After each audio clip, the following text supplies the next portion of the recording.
He agreed to do the show, and of course, I couldn't wait to see that first stop motion animation shot of one of those lizard creatures doing its thing. And then I quickly learned the patience of being involved in a project that uses stop motion animation, because it was after we built the thing and spent the money for the armature and all, finally it was time to shoot. And there it is 5 days later, and he said, I got my first shot.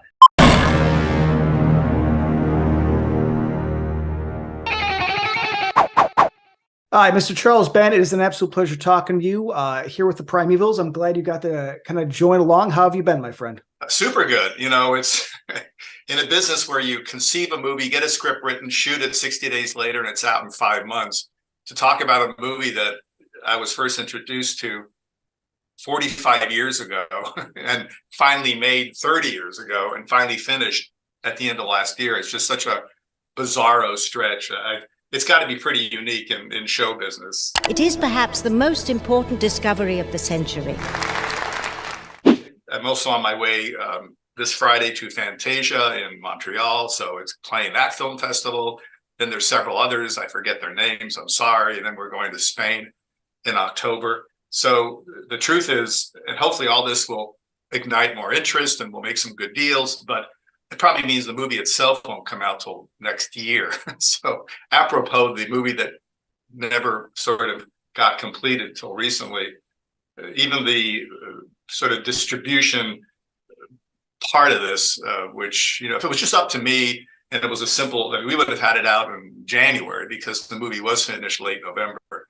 But it does deserve this sort of, you know, prestigious launch. So I'm excited about it.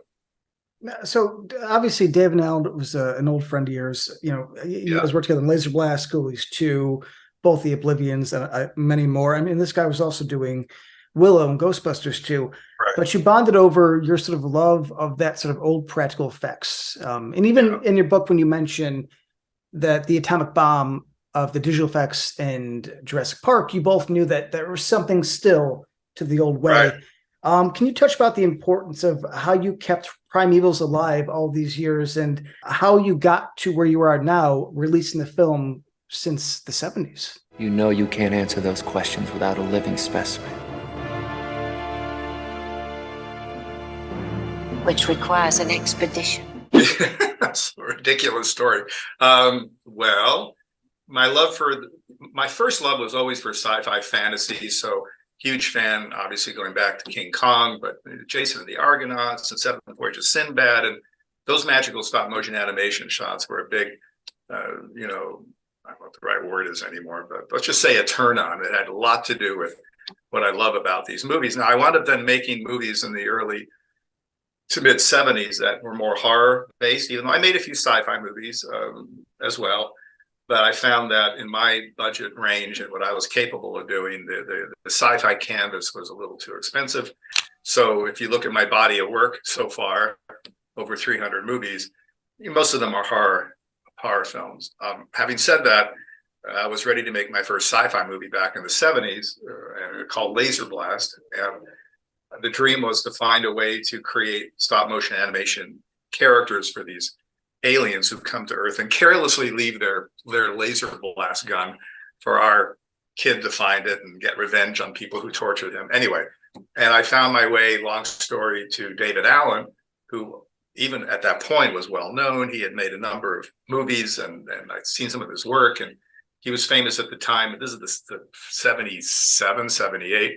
He was the guy who had developed and animated the Pillsbury Doughboy. Of course, now it's all CGI, but back then it was a stop motion animation character for those commercials. Anyway, Dave and I got together.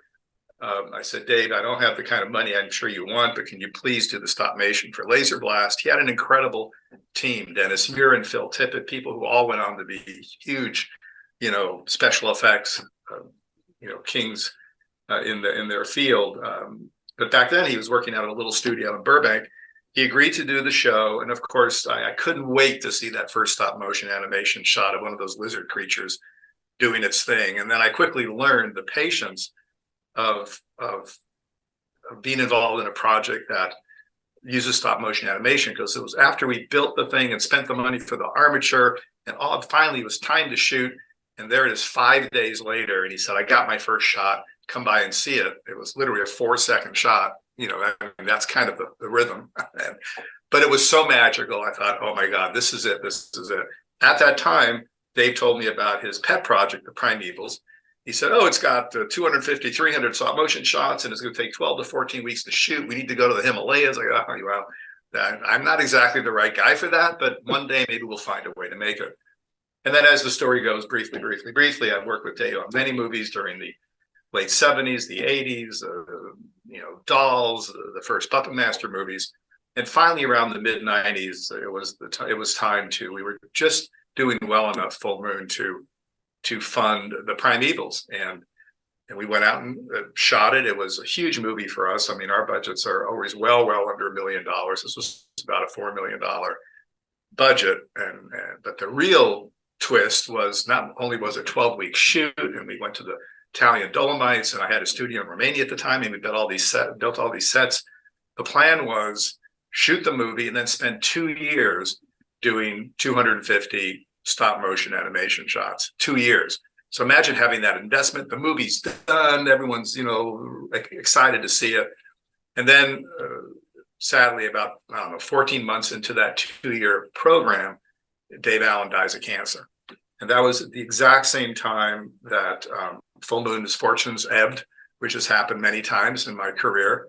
And we had to box everything up. And it took all these years, up to maybe 4 years ago, to be back in a position where we can complete the work. So Chris Endicott, who was Dave's right arm guy, we put a team together. And once again, slowly but surely, 1 or 2 shots per week over the last 3-4 years, we finally finished the movie at the end of last year. Nice speech. Matt. If we can discover how this creature crossed the genetic barrier from one life form to another, we'll unlock the mysteries of heredity. And in the book, you actually mentioned how you would have lunches with Chris Endicott, and you guys would discuss the Primevals kind of like over and over. I know obviously the entire thing couldn't be completed as Mr. Allen's script. So how did you guys decide like what was to be the movie in the end? For many years, as things got a little better for Full Moon, and we, after the death of the direct-to-video business, which practically put a lot of people out of business, and we were hanging on by our short hairs. But with streaming, and luckily, having sold everything to stay alive, I did not sell my library, and that became obviously what kept us going. And we got into streaming, and things started to flourish again a little bit. So I kept meeting with Chris, and I'm saying, Chris, we've got to finish this movie. His sticking point was, well, we really need to finish it the way Dave would want to finish it, which would have involved way too many additional stop motion animation shots. I didn't have the budget, and I didn't want to spend the next 5 years or 10 years of my life still finishing Primevals. So we came up with a compromise that ironically, we wanted to finish most of the shots anyway, but the compromise was, okay, then let's finish 2 versions. One is, let's just say the commercial version, which will be, there's a couple scenes that we can't have in there. One in particular with this lizard creature that attacks them. And then there's a few other moments, but not a lot. Let's not finish those scenes, but let's finish all the shots, all the missing links, all the pieces that would get us to the end of the movie. That'll be the commercial version, meaning we could exploit it, we can stream it, we can exhibit it. But in fairness to Dave, let's also finish his version because he was meticulous in all his stop motion animation shots. Some of them are live stop motion animation boards. I'm sorry, I said the wrong thing. Storyboards. So basically, the sort of agreement was, yes, it'll be streamed as a commercial, the slightly shorter version, and it would be exhibited that way. But when we release the fancy Blu-ray box set, let's have 2 versions. Let's have the version that's the commercial version, the one that we're able to finish, so people who aren't in the business, who don't really understand any of this, will enjoy an amazing movie. And then let's have Dave Allen's version, also scored, also finessed in terms of sound, but that will include the storyboards of the few unfinished scenes, so people will get what the movie would have looked like had we shot every single scene and every single stop motion animation shot that Dave designed. So that's what's happening. So when this movie comes out, it'll be just that. There'll be I'm sure some theatrical. they'll be streaming. And then when the Blu-ray box set comes out, people will be able to look at the version, the commercial version, and the one that will have Dave Allen's missing shots. Can you get into the process of how you guys cleaned it up? Because I would say this is the first time I've seen a 90s full moon 4K, but it looks like it was shot yesterday, if that makes any sense. It does make sense. It's a movie as it gets released. It'll be the first time the movie's been released. Will look like a retro feature. It'll look like exactly as you describe it. Well, we shot it on 35. We had a fantastic DP, Adolfo Bartoli. So, these were beautifully lit shots. We had enough money to, find the right locations. A lot of it was shot in Romania. We built sets. As I said, we went to the Italian Dolomites. It was the only other movie I've made in my career that was close to that budget, not quite as much, was Stuart Gordon's Robot Jocks. That also was, for us, a several $1 million movie. Otherwise, the movies were much, much, much less expensive. So we had the budget to afford those locations. We had a great DP. Our average shoot back then, when we had more money, was 4 weeks. Now it's less than 2 weeks. Primevals was 12 weeks. And needless to say, the post-production time is decades. So, at the end of the day, I think it's all on the screen, but it has that vibe, it was shot then. And it's also Dave Allen's, his approach. He boarded the whole movie, not just the stop motion shots, but he really was meticulous in how he shot it. And it's kind of old school, all the tricks you would see today with cameras that weigh 2 pounds that you can fly around, they weren't used. So I think the style as well of both the direction and the way he used his camera to tell the story is kind of retro. What are you two after? Tigers? Buffalo? Something even more dangerous. We're searching for a Yeti. There's a part in the book, which I 100% recommend, is one of the greatest adventures that kind of stuck with me. And it was, you talked about the first to go, but I felt like this, in a weird way, encompasses sort of a long journey for Full Moon, because not only is this just you finish a movie, but it's almost honoring an old friend. But at this point, you're done. So where do you go from here? Being that one of the longest gestation movies and projects, and like I said, honoring somebody you love is done. What do you do now? There was zero financial reason to finish this movie. We'd be lucky if we recover 5% of the budget in today's current, digital dime world. So as you said, the reason to finish this movie was because of the commitment and the love that Dave had for this project. And I've been asked a ton of times, why are you spending this? Even the cost to finish it is more than we'll probably bring back. So, there are reasons you do things, not always for money. Definitely Primevals is a good example.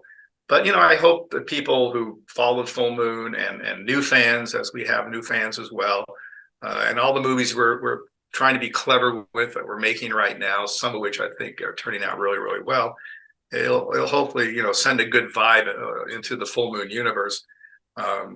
We have a couple of really interesting possible reboot deals brewing. Now, of course, everything's slowed down or stopped because of the writer's strike and the SAG strike. But in time, that'll turn around, and it'll be nice to see some of these movies like Trancers, which is one of them, get made. In the case of Trancers, into a really, hopefully, well-appointed series on one of the bigger streaming services. So, Primevals, I think, will live on. But yeah, it definitely. Other things we're doing. I love publishing Delirium. This is our 5th year. I think issue 34 is coming out. It's quarterly. Chris Alexander, who used to be the editor of Fangoria, has been the editor. He's a good friend. He's a big part of Full Moon. There's no financial reason today to publish whatever it is, a 52-page magazine. It's like when someone goes, well, Charlie, here's what it costs, and these are your subscribers. I say, yeah, but it's still cool. There are people who get that magazine and go, it smells like a magazine. You open it up. We give a lot of them away at conventions. So sometimes you just do things because it's what you dreamed of doing as a kid, not always because, we're not going to make money. So it's a bizarre long answer, but that's part of it. No, but I do want to say though that, in this business, I think there's a lot of, there's a lot of grift, there's a lot of snakes. It's with any business, but it does mean a lot to me, and I think a lot to the Full Moon fans that you've carried this torch for your friend this many years, and you've honored his legacy by finishing it and finishing it well. And I'm excited for people to see it. It's a fantastic old school, you know, stop motion animation flick. It feels like the 90s stuff. And to be very fair, I think you're kicking ass now. The new subspecies was fantastic. I actually love that people are coming around to, and you mentioned your book, to the coronavirus, corona zombies. That I know you got a lot of shit for it first, but then all of a sudden people start watching it and realize, oh, it's a fun joke. So I love that you guys are always sort of progressing, always kicking ass. And well, I appreciate it. I'll give you two things. One, going back to Corona Zombies, which we made literally on the eve of the pandemic. Yeah, we were getting a lot of shit, but a lot of people recognize it for making fun at the time of how crazy the world was, and stealing toilet paper. The whole thing was silly enough. But I recently watched the movie again, and occasionally I get an odd post or a letter, email going, I watched this thing and I was afraid to for a while, but you were spot on. It was hilarious, this, that, and the other. I mean, it's a big nod to Woody Allen's What's Up, Tiger Lily, that we created this formula.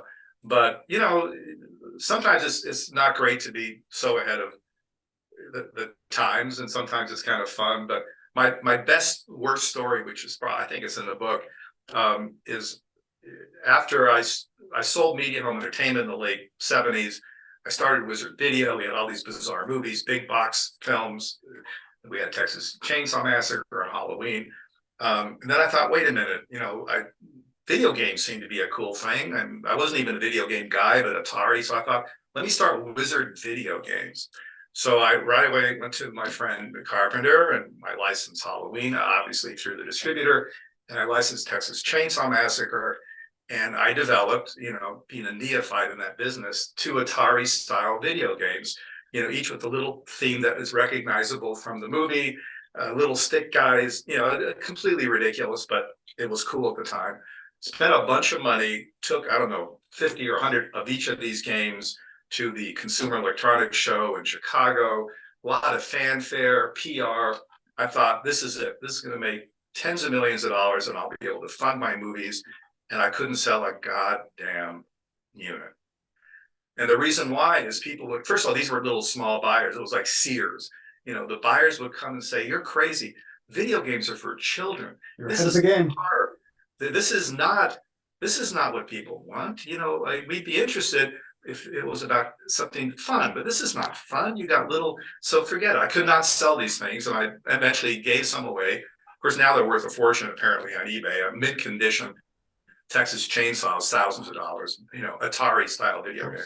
So that's an example of something that definitely was fucked up, because definitely lost a bunch of money. And I moved on and I made movies again. So, it's always a little bit of all of that.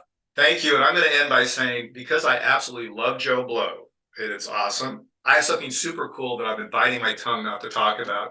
But if you want to set up a time next week, maybe mid next week, I want to reveal and premiere this thing on your outlet, because it's super cool and very timely, apropos everything we're talking about.